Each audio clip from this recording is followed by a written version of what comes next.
Hello, welcome to Real Talk with Monique.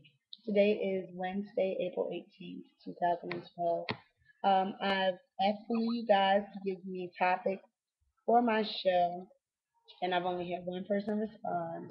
The topic that they want me to discuss is racial wars. And as I stated in my first video, I only can speak about my experience because I can't speak about anybody else's experience. I mean, I may use stories that are told to me or something like that, but I can only speak about what has occurred with me firsthand. So, racial wars in the United States. Um, we have had a lot of racial tension in this country, and I've only been alive 27 years, and out of those 27 years, I think every year that I was cognizant and could tell you things about what's going on, it's been some issue about race portrayed in the news. And I remember my first encounter with this in the media was back with Rodney King. And I was a little girl, about 5 or 6 years old. And I remember seeing it on TV, and it hurt me because when you're growing up, you're taught to respect the police. You're taught that they are the good guys and they're supposed to help you. That video was not good guys and helping and respect. That video was brutality. And I can remember, and this is about 21, 22 years ago, I can still remember my reaction as a child of what it was like to view something like this. Like, we actually, as a country, need to do better with our racial harmony. Everybody's not going to get along, and people don't, you know, everybody doesn't get along with everybody.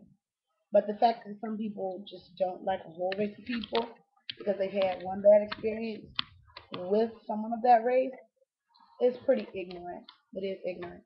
Um, I know for myself, I had a negative encounter with a Caucasian teacher in first grade. I had been in public school only for 1 year because I was in public school kindergarten. But prior to that, I had gone to a predominantly white Christian school. And I had a great experience there. I loved it there, and I never felt uncomfortable. I never felt out of place. I just felt like I went to school and my friends played with me and the teacher was nice. When I got to public school, kindergarten went the same way. First grade, I had a teacher, her name was Miss Belcher, and she made a statement that she didn't want the white children and the black children, or the white ones and the black ones, to jumble up together. Now, being who I am and being who I was then, as a little girl, I knew that wasn't right. My mother was pregnant with my sister at the time. So when I would come home from school, I would call my grandmother. I'd say, Nay, the teacher said that crazy stuff about she didn't want the white ones and the black ones jumbled up together. And apparently, my grandmother had had enough.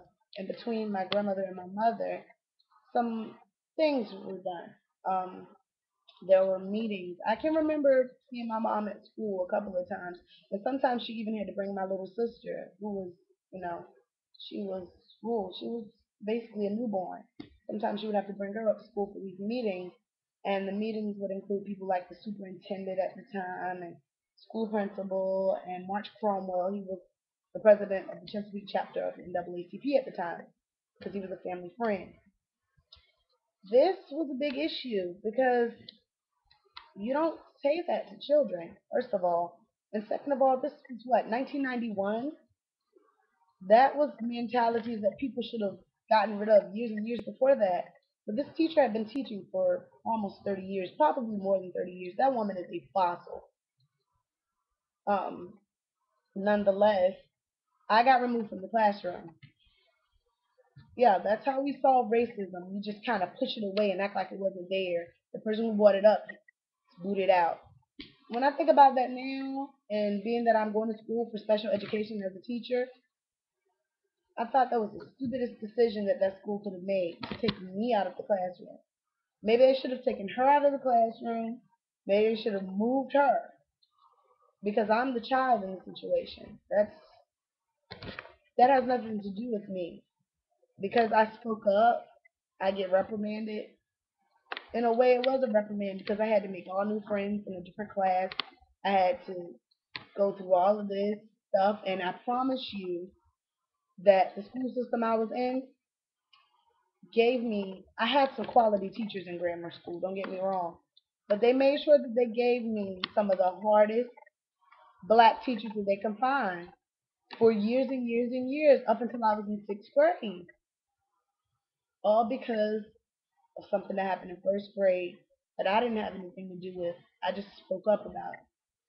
So that's why I say my um, negative experience with someone of another race could have affected me. I could not have wanted to make friends of that race. I could have not wanted to be bothered with people of that race. But that's not the type of person I am. What's in your heart comes out of your mouth. So I always felt like if the person was an honest person, a sincere person, that's the type of person I wanted to be connected to, not the type of person that my teacher was and I perceived her to be.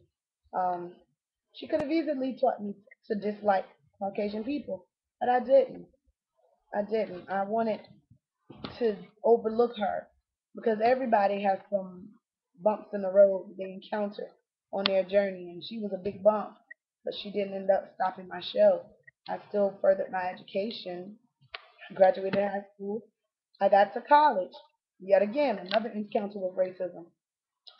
I honestly believe, even though it wasn't stated, not while I was at North State, but when I was at the other school, that because I was a young black vocalist, someone made a statement to me that I didn't have a real technique or that I didn't understand my technique or something. But I observed this person with another student, same level as I was a freshman, and they gave him all this feedback and all of this. So when it came to me, it was like, oh, well, you don't understand this and that. Okay, well, that was another situation, and I just overlooked them because sometimes you have to overlook people. You have to dismiss people in order to get to where you're trying to go. To get to your destination, you gotta pass a lot of people, pass a lot of crap, and overlook it. And that was another encounter as an adult that I dealt with.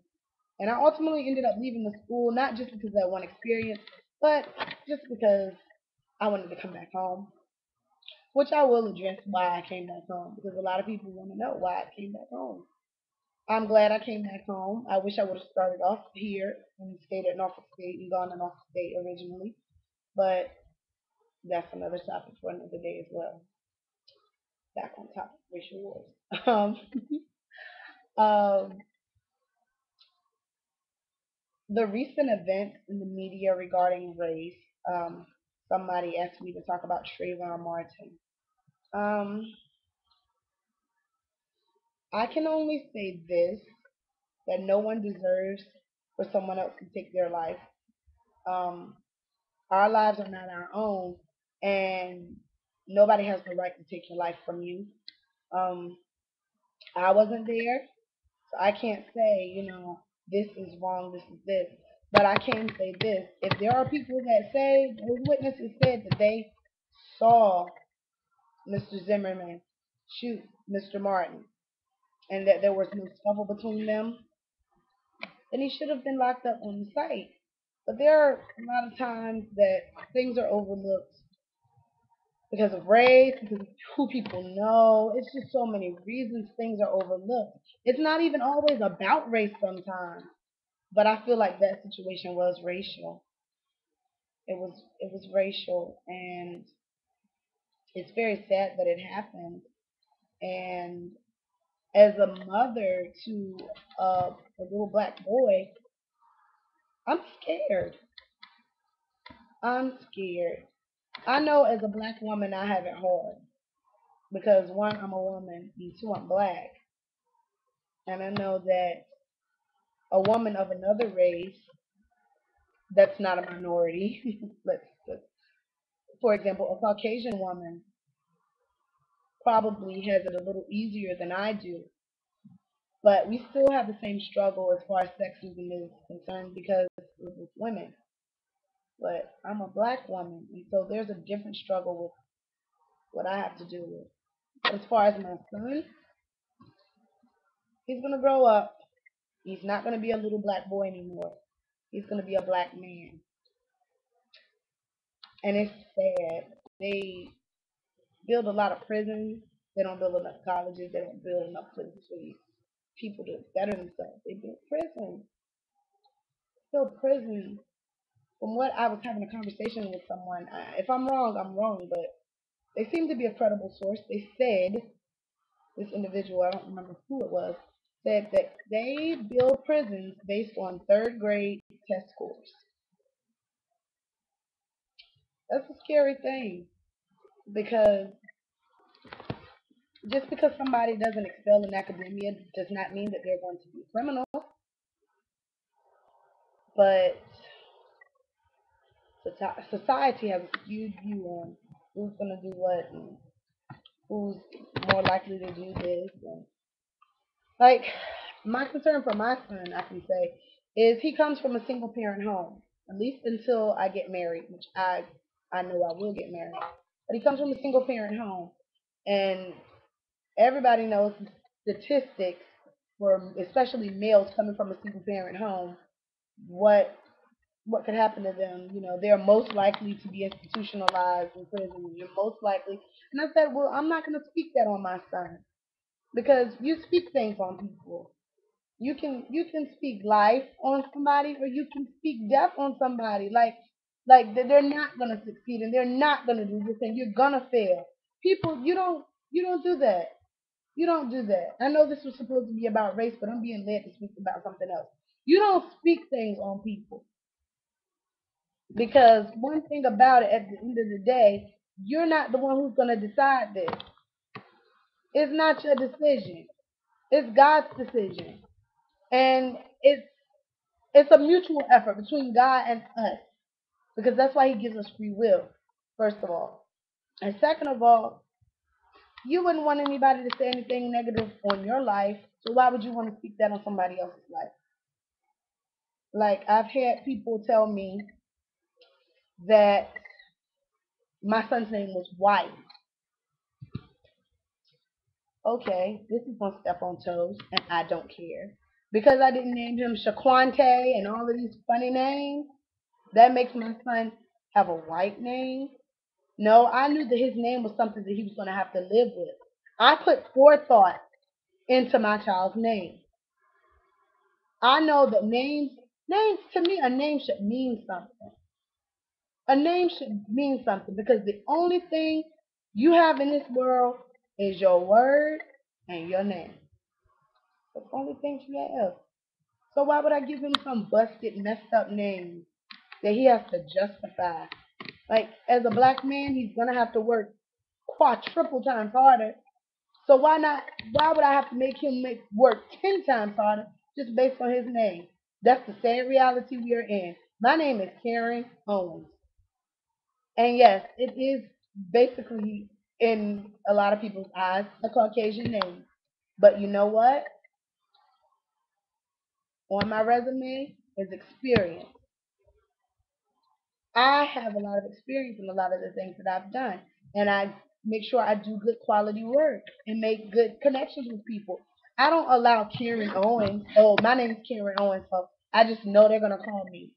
I don't allow that to be my it factor.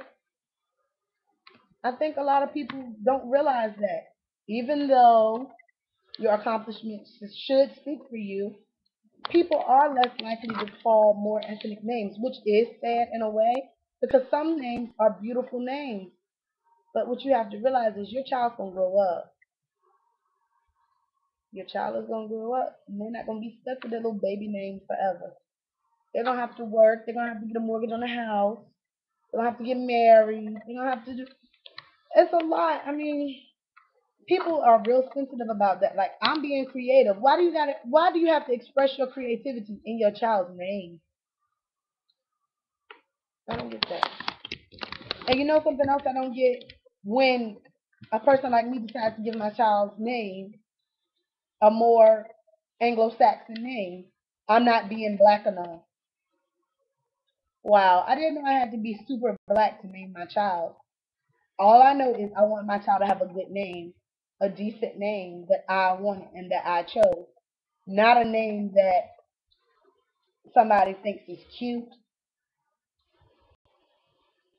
I mean, it really amazes me when people say that to me, that his name is